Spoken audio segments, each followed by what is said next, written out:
Welcome back. അങ്ങനെ വിജയം RCBയുടെ കയ്യിൽ കിരീടം കിട്ടി എന്നാണ് ഞാൻ പറയുന്നത്.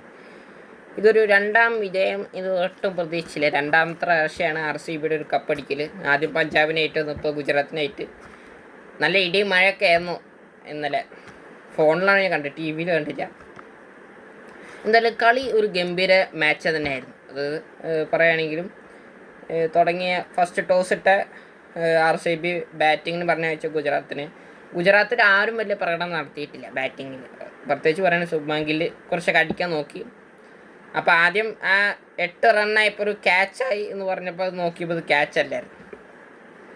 പിന്നെ കുറച്ചൊക്കെ അടിക്കുമ്പോൾ അതൊരു 22-ലൊക്കെയാണ് ആദ്യം ഫെൽ ചെയ്തത്. ശുഭ്മാൻ ഗിൽ പോയി. പിന്നെ സായി സുദർശൻ 12, അങ്ങനെ സിന്ധു എന്ന് പറഞ്ഞിട്ട് ആൾ 20 റൺസ്. അങ്ങനെ ഇതിൽ കുറച്ചുകൂടി നന്നായി കളിച്ചത് വാഷിങ്ടൺ ആയിരുന്നു.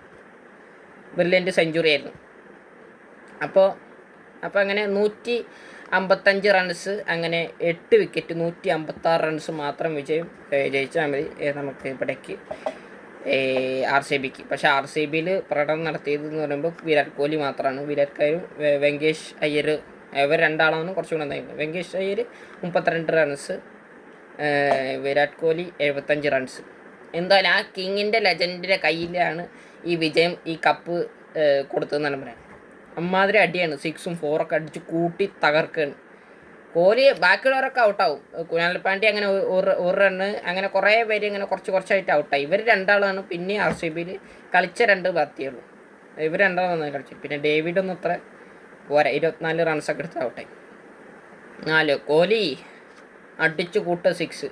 ഇനിയിപ്പോൾ തന്നെ ഇപ്പോൾ 2 പ്രാവശ്യം ഇപ്പോൾ ടൈറ്റിൽ വിന്നേഴ്സ് നോക്കിക്കഴിഞ്ഞാൽ CSK 5 പ്രാവശ്യം ജയിച്ചിട്ടുണ്ട്. അത് 2010-ഉം 2018 അങ്ങനെ കുറേ 2023 അതുവരെ പോയി. അപ്പോൾ RCB ആണെങ്കിൽ 2025, 2026. ഞാനാവും 2027 എന്നൊരു ക്വസ്റ്റ്യൻ മാർക്കാണ്. ഇപ്പോൾ ഇത് നമുക്ക് പറയുകയാണെങ്കിൽ ഇപ്പോൾ ടീം ഇത്ര അടിപൊളിയാണ്. പിന്നെ ഗില്ലിൻ്റെ അവിടെ ഒരു ക്യാച്ചായപ്പോൾ കോഹ്ലിയുടെ ഒരു അടി പോലെ ഒരു നടന്നിട്ടുണ്ടായിരുന്നു. ബോള് അത് ഔട്ടായി എന്ന് പറഞ്ഞിട്ട്. ശരിക്കും ആ ബോള് ഇതിൽ കൊണ്ടു. കറക്റ്റ് ബോൾ പിടിക്കുമ്പോൾ ശ്രദ്ധിക്കണം എന്താ വെച്ചാൽ ആ ഗ്രൗണ്ടുമ്മ കൊണ്ടിട്ട് ബോൾ എന്നിട്ടാണ് പിടിച്ചത്. അത് തെറ്റാണ്. കുറേ മിസ്റ്റേക്ക് ഉണ്ടായിരുന്നു. ആ ബോൾ അടിച്ചപ്പോൾ അത് പിന്നെ ഔട്ടാണെന്ന് പറഞ്ഞു. പിന്നെ നോക്കുമ്പോൾ അപ്പീൽ നോക്കുമ്പോൾ തന്നെ അത് അറിയാം, അത് ബോള് ശരിക്കും അത് ക്യാച്ചായിട്ടില്ല, നിലത്ത് കൊണ്ടിട്ടാണ്. അങ്ങനെ 2 പ്രാവശ്യം കപ്പ് അടിച്ചു RCB. ഒന്നും പറയാൻ കഴിയില്ല. അപ്പോൾ ഇവിടെ എൻ്റെ വീഡിയോ ഇവിടെ നിന്ന് അവസാനിക്കുക. അപ്പോൾ നമ്മൾ മറ്റൊരു വീഡിയോയുമായി ഇനിയും കാണാം. അപ്പോൾ കൺഗ്രാജുലേഷൻസ് RCB. ഇനിയും ജയിക്കട്ടെ തന്നെ. ഇപ്പോൾ 2 കപ്പാണ് കിട്ടുക. ആരാവും ഇനി 2027 ആരാണെന്ന് ക്വസ്റ്റ്യൻ മാർക്ക് ആവും. 2027 മാത്രമാണ് ഞാൻ IPL കാണുള്ളൂ.